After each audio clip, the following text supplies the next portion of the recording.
Welcome, Alice. Thanks.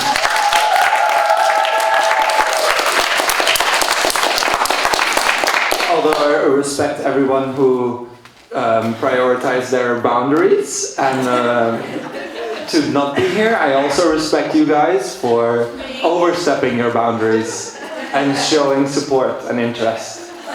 Because in the deepest part of my heart, I just want to be seen and heard. Okay, so I come from an illustration bachelor because I've always been drawing. That makes sense. During my bachelor's, I started experimenting with the boundaries of illustration and ventured into installations and video pieces. And next to that, I picked up an interest in religion again, which led me to start studying religious sciences at the University of Amsterdam, which I dropped out of to be here in KONSTFACK, to perfect the craft, if you will. I will try to not fall into monotonous speech, because I think all the brain cells are very somewhere else at the moment. Okay. No. Yeah. During the presentation, I'll take you through the different stages of my project, while also mostly reflecting on the methods that I learned or started to identify during my process. And I'm hoping that by sharing my methods and the process, it makes it easier for the both of us to understand stuff about what we're doing. Not so much that you have to do what I do or I do what you do, but looking at things and giving words to things usually helps. So we first start with no methods, only ambitions, the Frisian apocalypse. Right from the start, I wanted to think about a project that would hold it all. Not only did I want to show everybody that I was really good at my craft, I also wanted to respect my interests and make something that I wanted to see. So I started writing a script for a graphic novel, because a graphic novel seemed like the most accessible format to publish my thoughts, and also something that was commercially very realistic. And of course I wanted my brilliant ideas out in the world. Wait a minute. Yeah, the graphic novel script I wrote in secret was about the following. This is the blurb I wrote.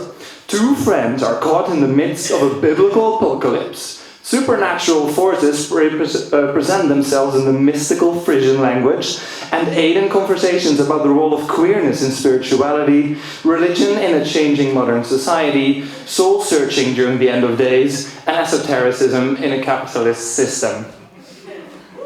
By the time we actually got to formulating a project, I realized that I didn't want to commit to executing a comic that I've started writing already, even though they had the project encompassed all my interests. There was so much I still wanted to learn and research theoretically, and I couldn't really write a book if I hadn't got the knowledge yet. So it was time to formulate a research question. Endless dichotomies, four zines of character. To understand what I wanted to research, I looked back at my previous methods. And in a rework of a zine I did a couple years earlier, I remembered how I used to identify with Mother Mary as a way to work through my discontent with Protestantism and patriarchy. Working from Mary was part of a larger structure of methods that I used to work with Mary, Mario from Nintendo, a cowboy, a wizard. I had fond memories of that time, because memories of quantitative production and lots of fun.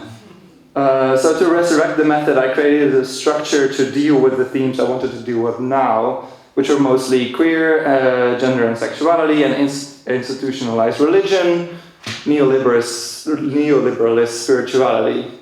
And because theoretical research is all very serious and adult and grown-up, I wrote the following project description.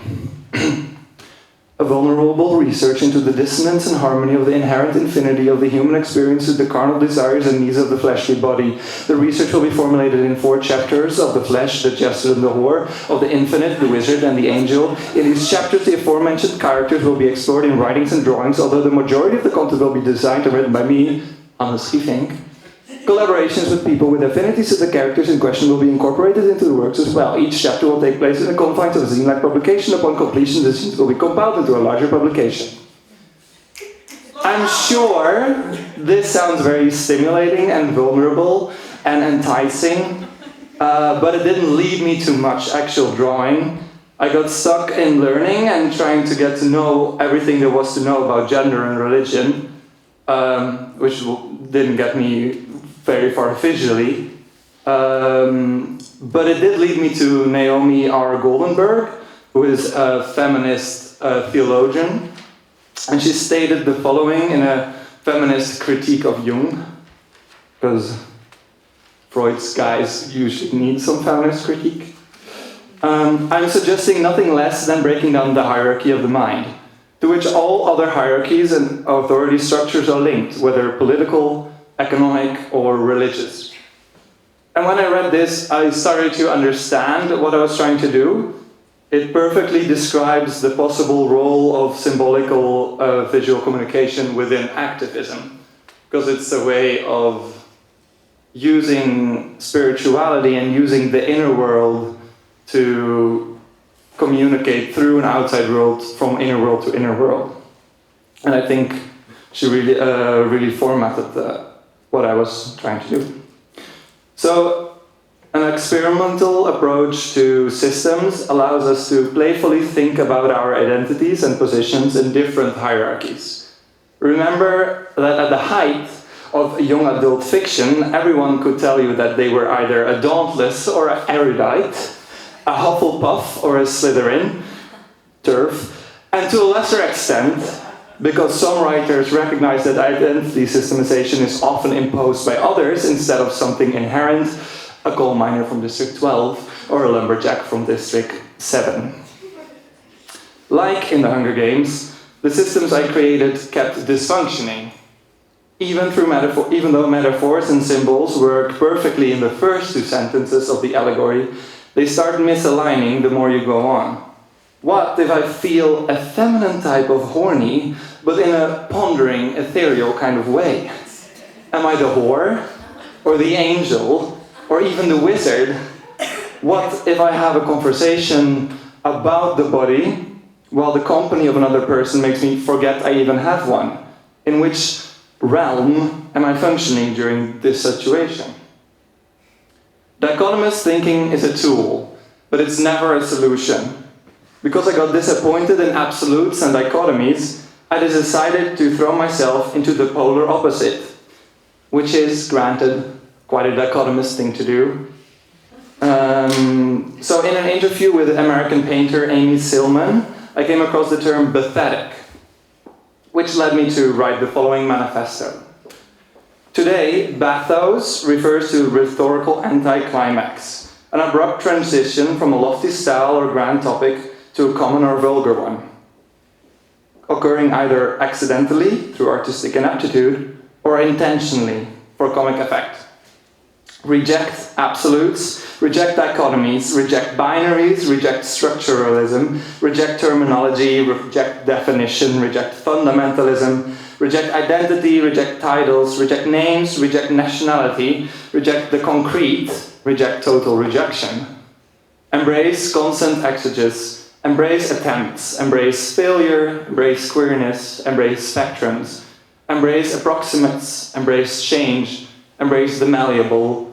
To encompass infinity, one needs to create a structure like no other.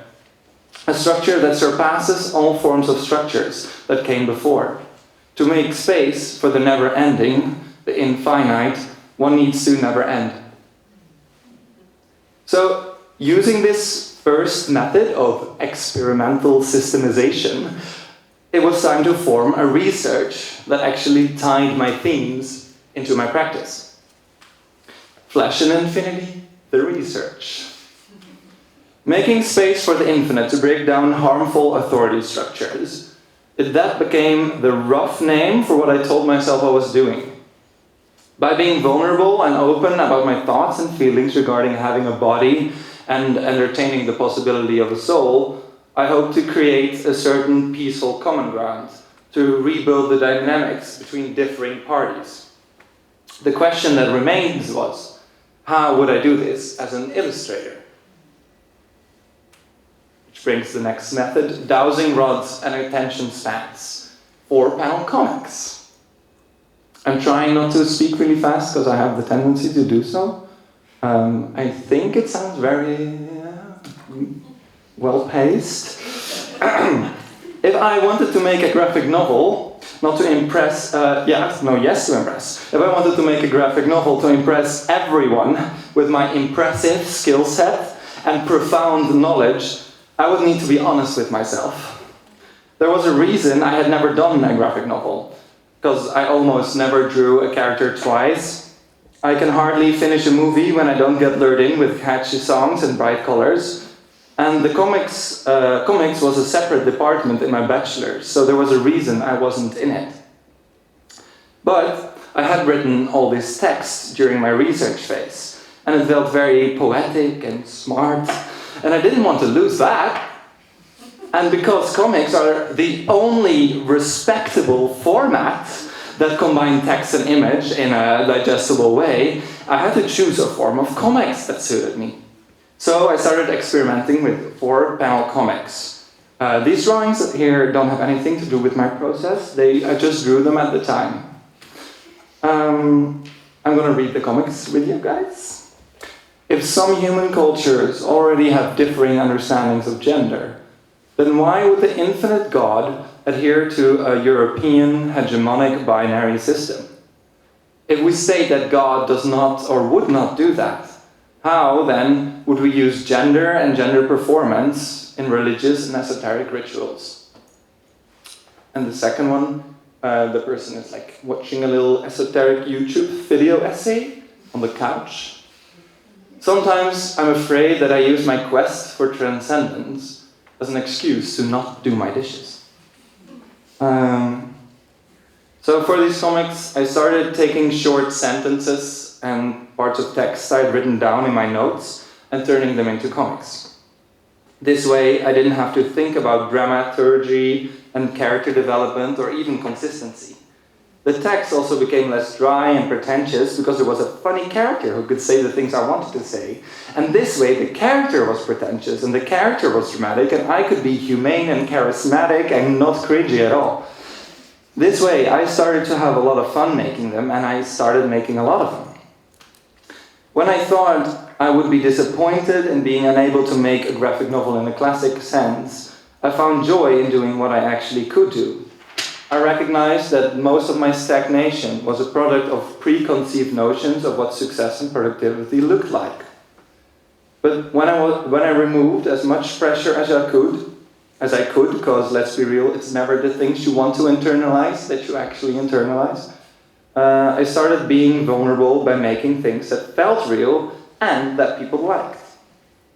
But to make sure it reflected me in a positive way, aka I wanted to feel like people could see that I had an artistic vision, I wanted to take the comics to a next level, and that was a more professional level. So I started to experiment with the way my comics looked. I will read you these as well. I try to understand sacred geometry. But what if I'm just too bad at math to meet God? And the second one says, I rewrote the Our Father prayer so that it would fit better with my current views on metaphysical gender. The only problem now is that I can't remember my own version, so I just recite the old one. I wanted to make my comics look cool and edgy. I wanted them to be fun to draw, and I wanted them to make people think I had taste and humor. And it was in this process of reworking that I again lost my desire to make comics. Because I get bored when I have to do the same thing twice. And I don't want people to think I suck, so I can only do things that make me look cool the first time I do them. Genuinely looking at my habits and desires when it comes to my process led to a lot of disappointment and insecurity, because how can you be convinced that this is what you actually want to do if it comes anything but naturally?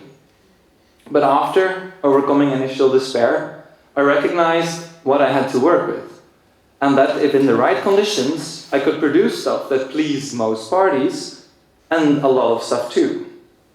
Even though my work brought a smile to some and a question mark to others, they weren't quite hitting right. The comics were a direct presentation of my thoughts and my thinking. But how could people relate to the stuff I felt and thought if they had no place in real life? And why would my thoughts be the right thoughts? The next method, the brushing of the teeth, spiritus and corpus. Trying to contextualize the thoughts from my 4-panel comics, I resorted to the only correct format, a narrative-based graphic novel. Once again, I rolled myself out of bed and started designing a character and writing a script because I wanted people to see that the thoughts from the comics were coming from a nuanced and flawed character.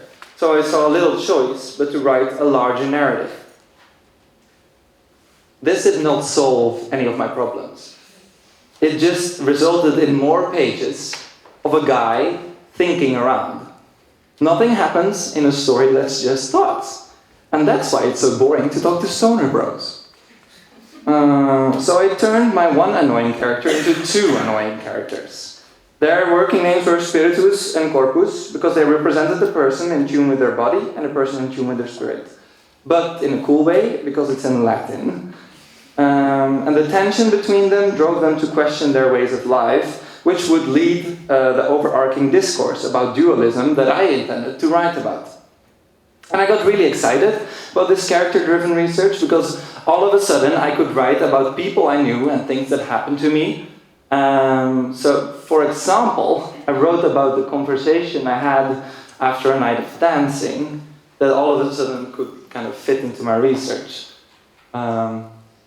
Here are 2 iterations of the conversation, but none of the correct text is in there, so I will read you something that you cannot read, but there is text on the screen, so there will be slight dissonance.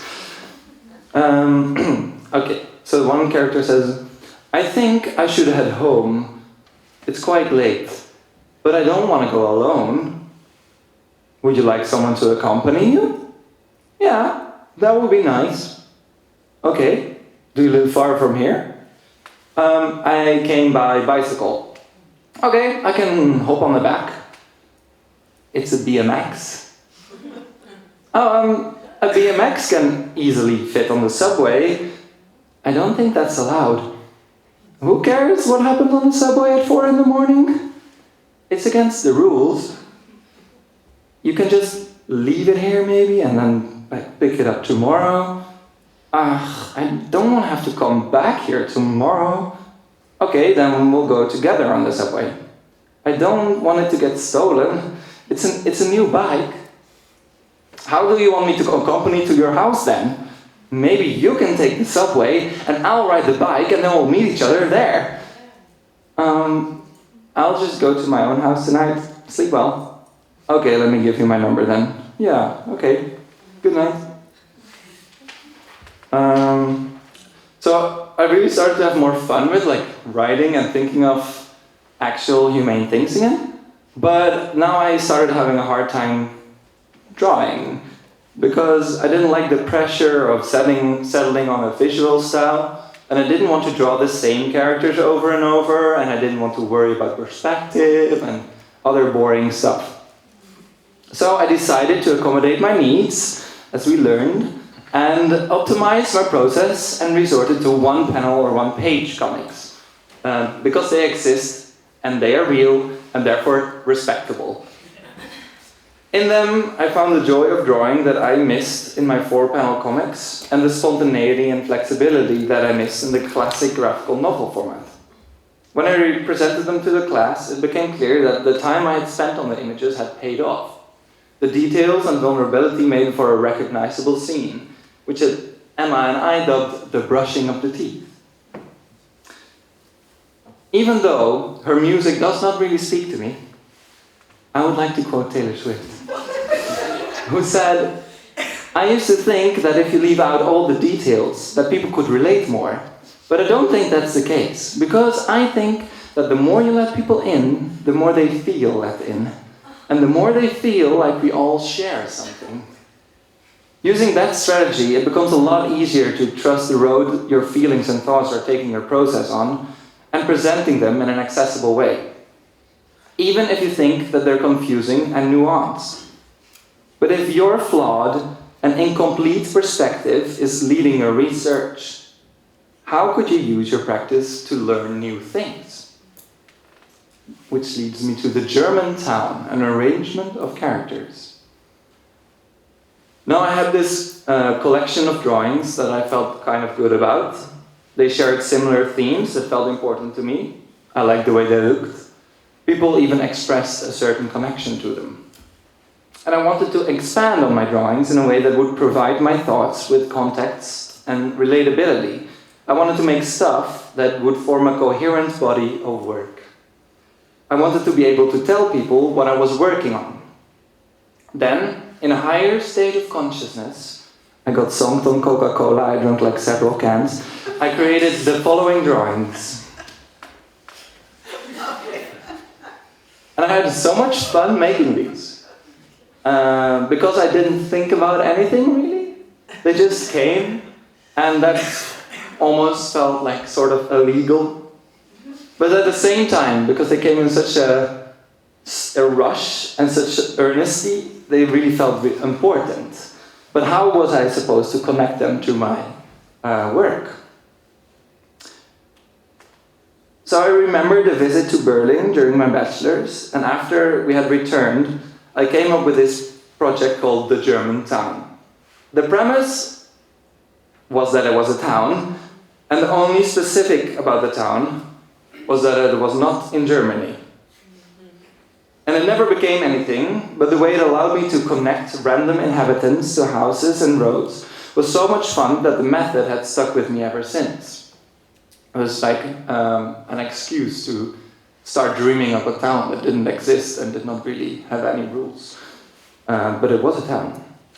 So, positioning these pubescent drawings in a spatial dimension, the school notebook, and accrediting them with an author, a preteen or teen boy, not only gave the drawings a context for the reader, but also a framework for me to work from. All of a sudden, the notebook needed the schoolboy needed the school, and if the town had a school, it could also fit drawings I did earlier. Maybe these could all have happened in the woods surrounding the school, I don't know. But now I found a way to sew all the things I did into a coherent universe. And now I could understand what I wanted to do next by thinking about my work in spatial proximity. The spatial understanding of my work replaced the temporal structure that's inherent to a classic graphical novel, which is the thing I kind of had troubles with. But it still allows for use of the easily publishable format of a book, or the accessible use of text and images. Where the 4-panel comics seem to fall flat in their superficial main character, this new format allows me to portray as many perspectives on the matter as are needed, which also eliminates the pressure I felt in the beginning to be right all the time. You know how it takes a village to raise a child? I think it also takes a village to to tell a story. So, these are all the different methods that I kind of identified looking back on my time here. I have conveniently, now I'm going to read this again, so I have conveniently identified the methods that were already inherent in my process, but that I hadn't seen before or hadn't made peace with before. Because I think we always very well know what we're doing, but maybe sometimes we don't like what we're doing, so it's like easy to not look at what we're doing. But when we're doing stuff we don't like. Beforehand, I hadn't really realized that finding the right way to research and the right way to talk would take so much time before the actual research could take place. But if it wasn't for this endless reformatting, then I wouldn't have discovered that there is an actual way to talk about the dissonance and harmony of the inherent infinity of the human experience, the carnal desires and the needs of the fleshly body, that doesn't make you sound like a total hippie dick. And now I'm looking forward to playing around more, expressing more feelings, getting more vulnerable, taking more notes, drawing more, connecting more with others through my work. Because now I know how to draw and play through an infinity of structures. And I guess that's all I had to say. But maybe I talk too quickly, and then it's like only 15 minutes, so then I would like fill another 15 minutes with details. No, I don't want to. Thank you.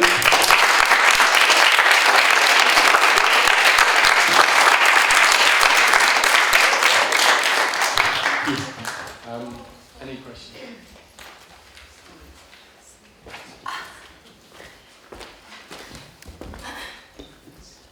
First of all, thank you. I really loved your presentation style. It was very engaging and hilarious, and really, like, we got all the things that you wanted to get across, I think. It was really engaging and really nice. I am wondering, with the Germantown concept, is the idea also that the different scenes, I don't know, I don't want to call them scenes directly because I don't know how linear they are, but like, are they going to be in all these different styles? Are you going to, or is there like an overarching style, and then these specific drawings that you've made are only other people's drawings? Is there like a overarching style that you intend to have in the end, or not? Thanks for taking interest in my progress. I think I always try to encompass for myself doing whatever feels right to get the most vulnerable and genuine product. So the core of Germantown is that it can look whatever way. But I just have to make an excuse to fit them together in the same universe. So I don't think they have to look the same. I don't think they have the same visual style, but they will have the same thematics, or maybe the same characters who pop up every now and then. So yeah, the thing is that they are supposed to be together, so they have a reason to be together, but that's not per se purely aesthetic. I do think they all fit together. It's also visually, even if they're very different, they very much have the same Hannes style in one way, somehow. I'm really happy that you say that. That's really kind, Falk. Great job, Hannes. That was an amazing presentation. Thanks. I feel like Germantown, we finally got out of dichotomy. Like, you've been like in this dichotomy of dichotomies, and finally Germantown is the way out, and who knew? So that was really exciting to see that evolve, and that you're really putting into practice your pathetic manifesto. And I just can't wait to read this. Thank you very much. Thanks. That's really fun. So, hey.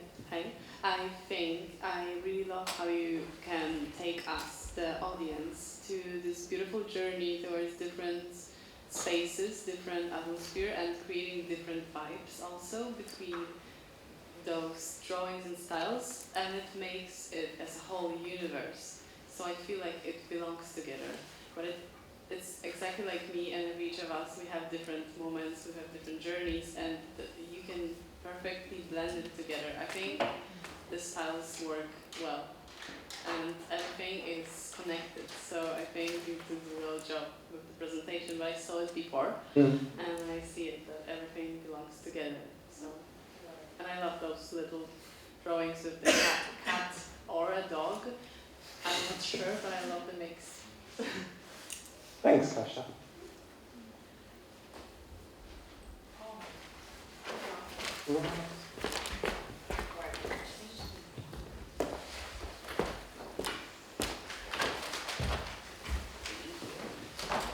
Yeah, thank you.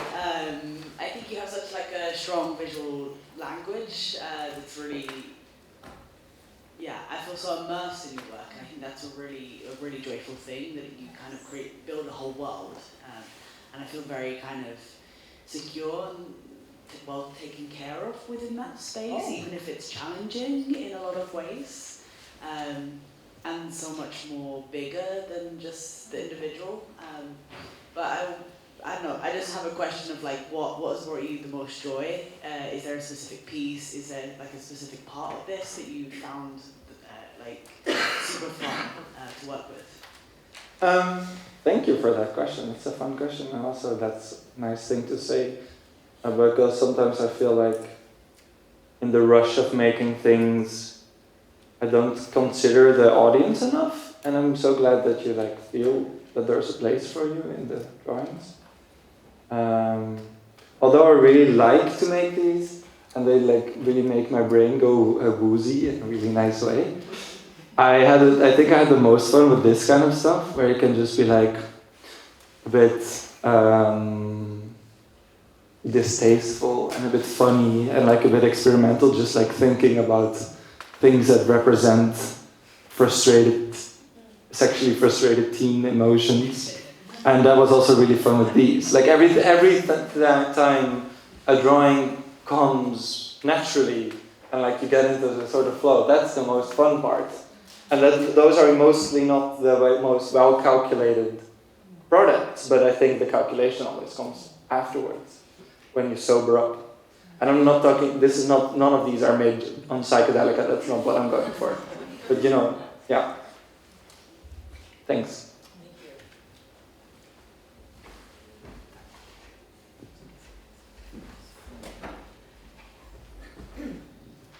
Thank you so much, Hannes. It's always been really, reading your texts have always made me very nervous.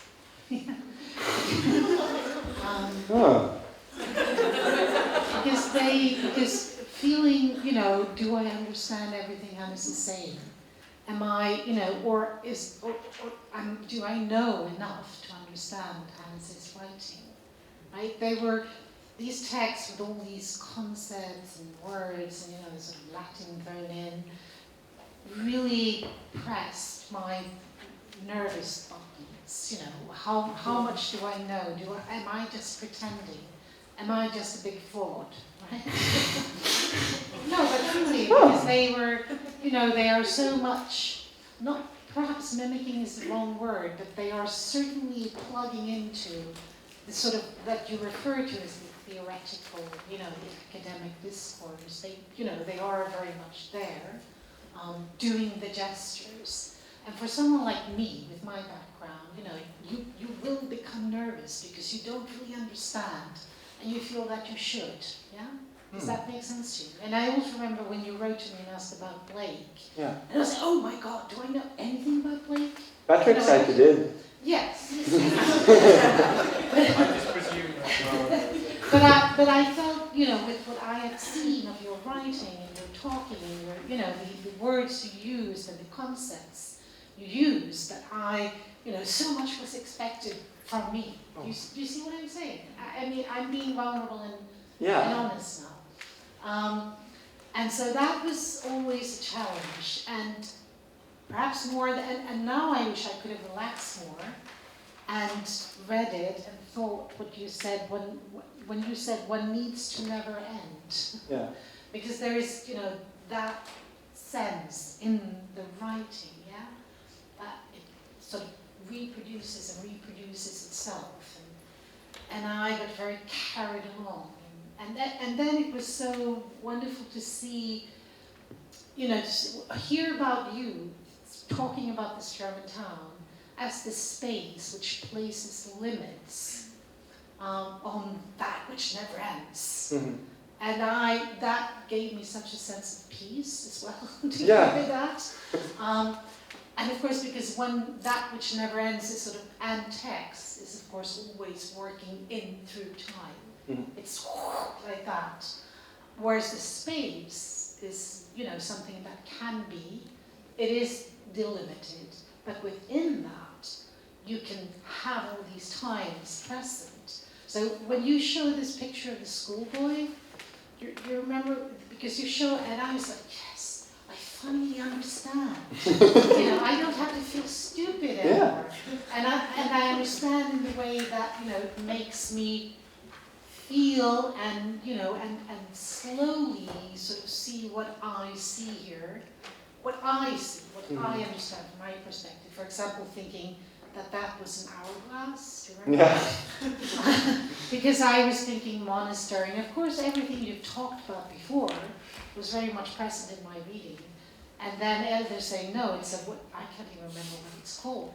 We call it like a hoverboard or something, but it's not really. Agnes had a term for it in Norwegian. A classy walk. Okay, but to me it's an hourglass. Yeah. right?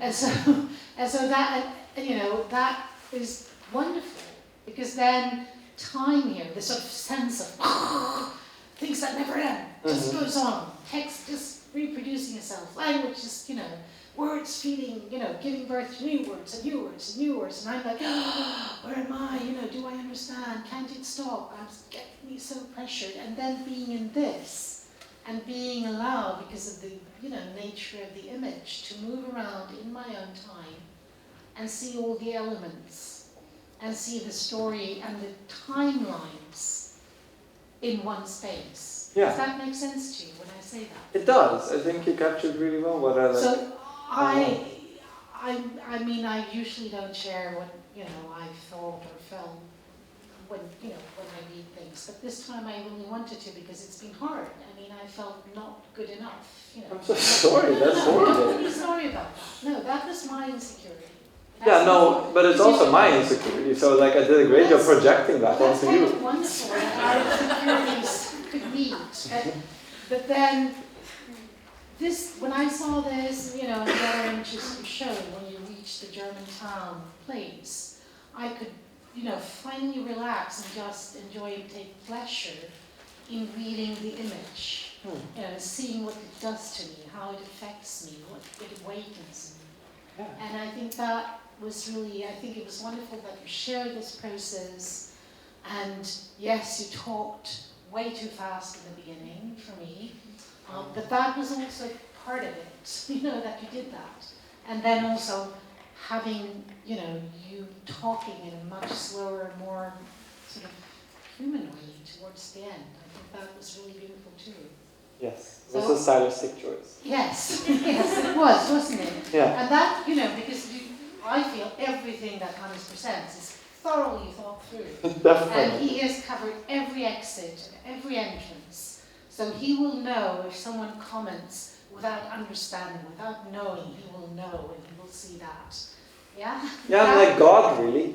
Yes, Yeah. you are like God. Yeah. But it's an interesting experience to, you know, to encounter that and to be in that, and that, but then also to be allowed to you know, travel with you then to what you are doing now and what this is and what I learned from this, a much more mellow and, you know, human way for me anyway. To think about space as a way of delimiting this rush of time, you know, that just keeps on producing things through space, but instead space becomes a place where time can take place without running in all kinds of directions. And it would be interesting when, you know, when we have time, talk about that in relation to allegory, because that is really interesting. But I'm not going to do that now. But thank you so much for allowing me to be insecure, but then to gradually gain a sense of understanding, or, you know, feeling that I do understand on my conditions, which was wonderful. Thanks for being vulnerable. I'm both shocked and, no, yeah, I'm mostly shocked, but like I'm also kind of endeared. It's a fascinating mix of things, but that's really nice and scary. Yeah, well, I've been scared. But I think you're really smart. I wasn't looking, I know you weren't, but I'm still giving you. But it's really good to sometimes feel that you're not. You know, that is a good thing, to feel insecure, but then also being allowed, you are allowing me then to reach a position where I don't feel that anymore. Not in the same way, anyway. But that's also why, like, I think it was so important to come across, like, the brushing of the teeth. Yeah. Because it felt like such a, like, we're talking about, like, time and God and gender. Like, why do we need to know to draw, like, a toilet roll in the corner of the room, yeah? But then the things start to make sense. So I'm glad that you said that. Yeah. Thank you. Thank you. Where am I going to pass this now? I don't know. Agnes or something? Yeah, I just wanted to comment on what you said more, because I think I can relate a little bit that in the beginning of the master you had a way of talking about your work that was somewhat inaccessible to the visuals that you did, and it's so fun. It's been so fun, and it's still fun to see how you're kind of like opening up your your thoughts around your work and like making it more accessible in like I think the Germantown and the Russian University as well is like it's so much more clear what you're trying to do, and I think it comes across so clearly in the visuals, like even without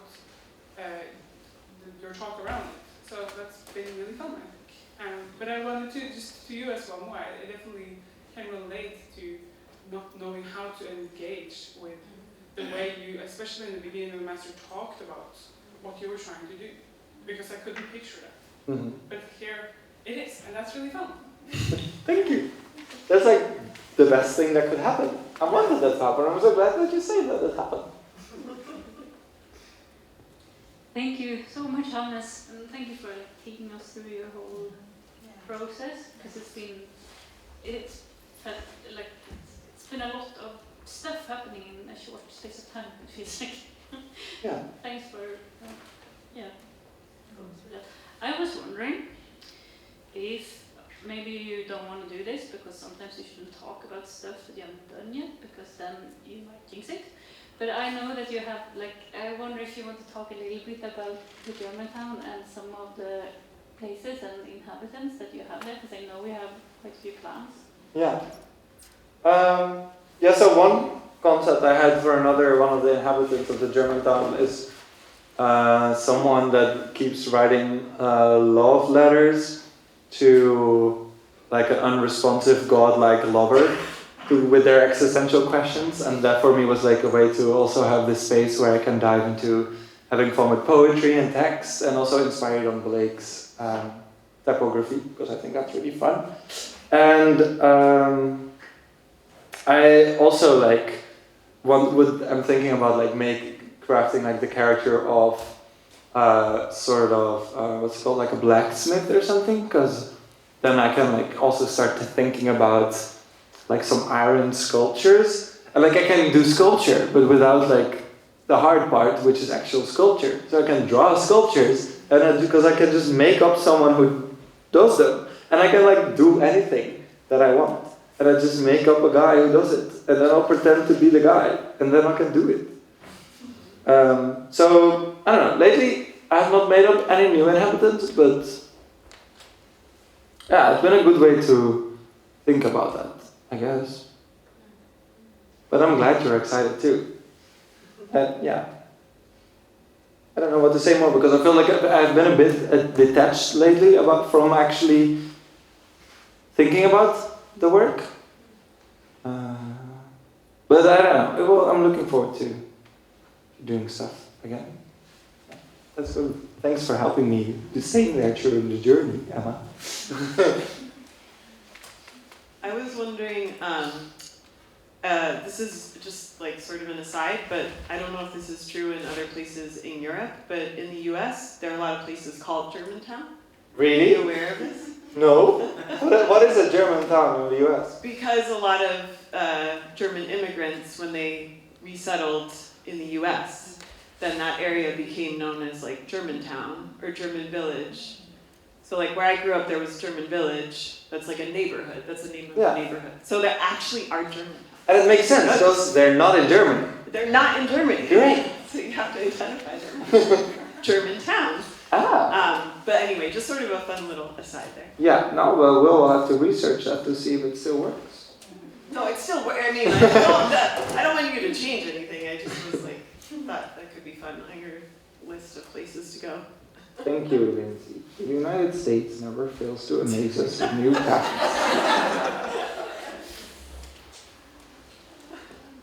I had a question about archetypes. You talked about this character who was experiencing things, different kind of gender perspectives, and kind of questioning which sort of archetype they were. Yeah. I'm interested, I suppose, in how, you know, this notion of a town that might be a microcosm of the world. Mm-hmm. Within that, how much, you know, there's that notion of archetypes might also be sort of part of that kind of boundary, and how much you can play with that and insert your own questions around sexuality, gender, religion. yeah, I think that's sort of I don't know if it's a question. Yeah, no, I can find a question in there. Because it's like, I think this way of thinking, the endless economy way, and thinking in archetypes, but the trouble with staying with an archetype is the reason why I would end up like with a theory or like a method like the German town. Because then you can kind of have all the archetypes. Because that's also where like the weird archetypes and zodiacs and whatever always fails, is that where they can hit right for like 60 to even 80% or sometimes maybe 99%. But they're never fully hit. So we need to work. We can use our archetypes a lot of the time, but we need to work with more than one because we are not an archetype. And that's why I love using archetypes because they help me understand things about myself and things about others in ways that I could not do without those kind of thought forms. But they are never not very satisfying the longer you work with them. So that's why I want to put them together spatially. If that answers your kind of question. Yeah, because it's kind of an answer. But I think like that thing also about Blake and the notion of dichotomy. I think I went to a talk, here, organised by Jönsson, and in that talk there was quite a lot of discussion around how Blake had a sort of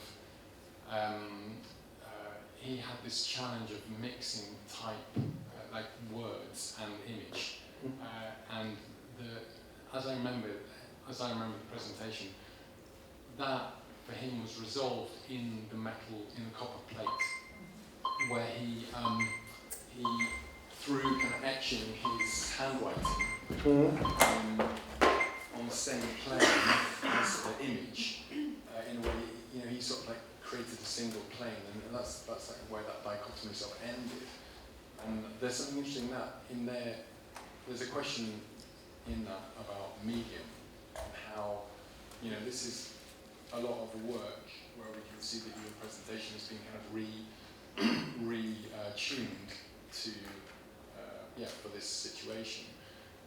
But beyond this kind of digital presentation, your work is also very physical. Like you see the kind of lead of the pencil, you see the kind of materiality. And so a question is, within that German town, what are the manifestations? How will they kind of appear in the world? What materials I prefer? Yeah, I suppose mediums. Yeah. Are you fixed with one? Yeah, no, well, because I want to feel good about myself, which is achieved through high rates of production, I want to make it easy and fun for myself. So I love A4 because it's everywhere, and I love graphite because it's easy to bring around. And I'm not gonna lie, I love the occasional watercolor. I love the occasional digital, even on a wild night, maybe a Friday. So I don't know. I'll use whatever I said at hand, but they will always, or most probably, be on an A4 basis because that's at hand.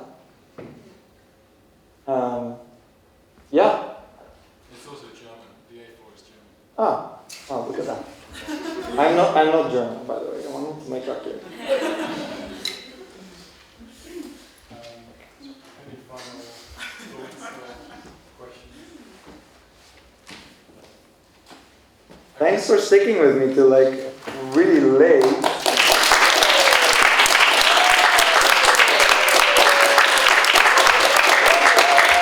Welcome, Alice. Thanks.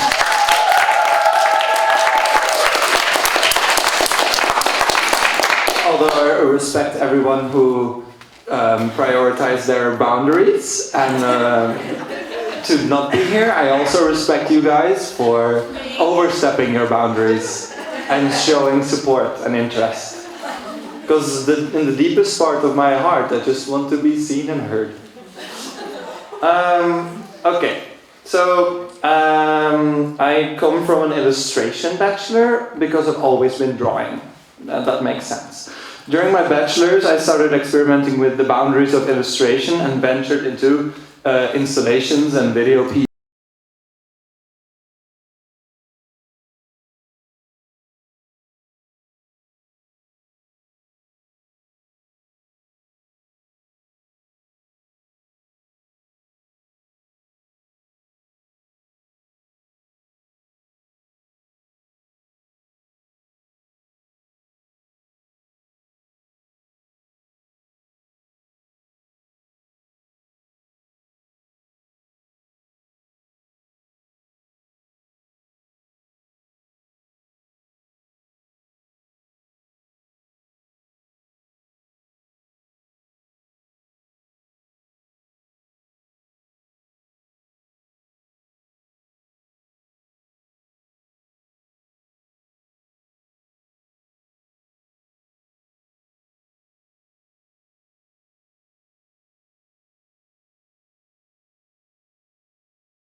research, I look back at my previous methods.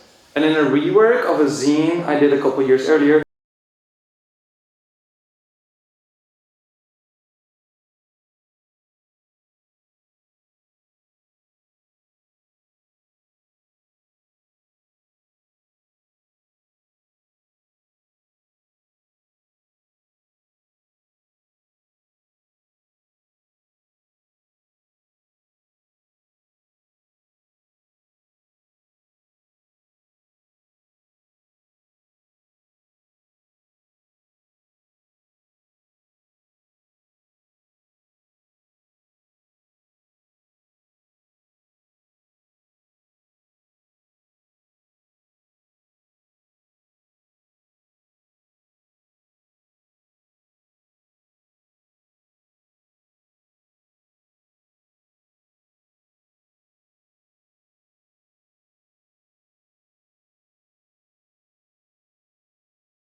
to communicate through an outside world from inner world to inner world.